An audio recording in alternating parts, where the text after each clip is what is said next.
తిండి ఎలా ఉండాలి? ఔషధంలా ఉండాలి. ఔషధంలా ఉన్నప్పుడే మనిషి గట్టిగా, ఉక్కులా ఉంటాడు. నూరేళ్ళు అంటారు కదా! దీనికోసం ఏం చేయాలి? యాంటీ బ్యాక్టీరియల్, యాంటీ హైపర్ గ్లిసమిక్ ఉండాలి కదండీ! మరి యాంటీ మైక్రోబియల్. ఇన్ని లక్షణాలు ఎందులో ఉంటాయి? అంటే ఆకుకూరల్లో బావుంటాయి అంటాం కదా మనం.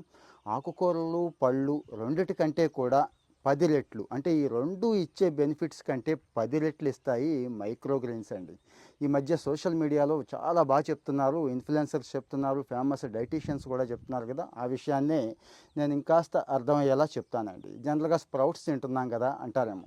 స్ప్రౌట్స్ వేరు, మైక్రోగ్రెయిన్స్ వేరండి. స్ప్రౌట్స్ ఒక లెవెల్ వరకు మేలు చేస్తాయి. మైక్రోగ్రెయిన్ దానికి మించి చేస్తాయి. ఎందుకంటారా? అంత కాండం వస్తుంది, అంత మొక్కొస్తుంది. చిన్న చిన్న ప్లాంట్స్ అండి. మైక్రోగ్రెయిన్ అంటే చిన్న ప్లాంట్స్ మీకు తెలుసు కదా! ఈ మాత్రం ఎదుగుతాయి అన్నట్టు. ఇది కాదులెండి, ఈ మాత్రం చిన్నగా ఎదుగుతాయి. వాటిని చక్కగా తీసి మనం ఇంకా సలాడ్స్ దగ్గర నుంచి డైరెక్ట్‌గా తినొచ్చు. సలాడ్సు ఇప్పుడు హైడ్రోఫోనిక్స్ అని ఓన్లీ నీళ్లు పెట్టి పండిస్తున్నారు. చిన్న చిన్న మట్టి కుండీలు మంచిగా కంపోస్ట్ వేసుకొని అందులో పండించి తర్వాత వాష్ చేసుకుంటున్నారు. 1% కూడా రసాయనాలు ఉండవండి. ఇక ఆకుకూరల్లో మార్కెట్కి వెళ్ళి ఆకుకూర తెచ్చుకుంటే ఎన్ని కెమికల్స్ ఉంటాయో తెలుసా? పొద్దున్న సాయంత్రం కూడా కొట్టేవాళ్ళు ఉన్నారు. ఏది తోటకూర, పాలకూర, గోంగూరకి. ఇక్కడ మన ఇంట్లోనే పెంచుకుంటాం కాబట్టి ఇక ఏం తినాలి మైక్రోగ్రీన్స్గా అంటారేమో మీరు. ఎంత తినాలి అంటారేమో. రోజుకో గుప్పిడి తీసుకోవచ్చండి. ఒక్క వారం తీసుకొని చూడండి. కొంతమందికి తేడా చేస్తుంది. ముందు నెగిటివ్ పీపుల్ ఎక్కువ కదా, వాళ్ళు కాస్త ఆగండి. ఈ తేడా లేని వాళ్ళు మిగిలినవి తినొచ్చు. ఏవి అంటారేమో. మెంతుల దగ్గర నుంచి, పెసల దగ్గర నుంచి, మినువుల దగ్గర నుంచి, తులసి సీడ్స్ దగ్గర నుంచి అన్నీనండి.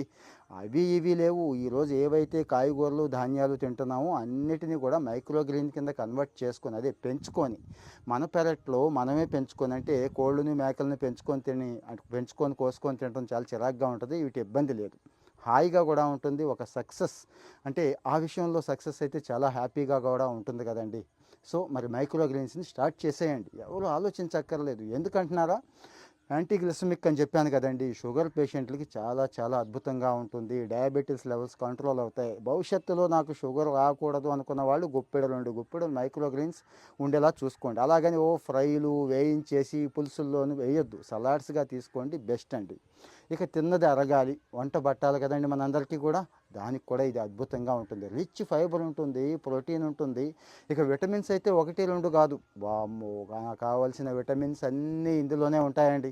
చాలా ఉంటాయి. ఇక ప్రత్యేకంగా పళ్ళు తినాలి, ఆ పళ్ళు తినాలి, ఈ పళ్ళు తినాలి, ఆ డైటు ఈ డైటు, ఆ లోపం ఉందేమో ఈ లోపం ఉందేమో, ఆ మల్టీవిటమిన్ ట్యాబ్లెట్స్ మింగాలి, ఈ భయం కూడా పెట్టుకోక్కర్లేదు. సో మరి ఇన్ని మంచి లక్షణాలు ఉన్నాయి కాబట్టి మైక్రోగ్రీన్స్కి నేనైతే జాయిన్ అయ్యాను. మీరు కూడా వెళ్ళండి, కామెంట్లో ఒపీనియన్ చెప్పండి, ఫాలో అవుతూ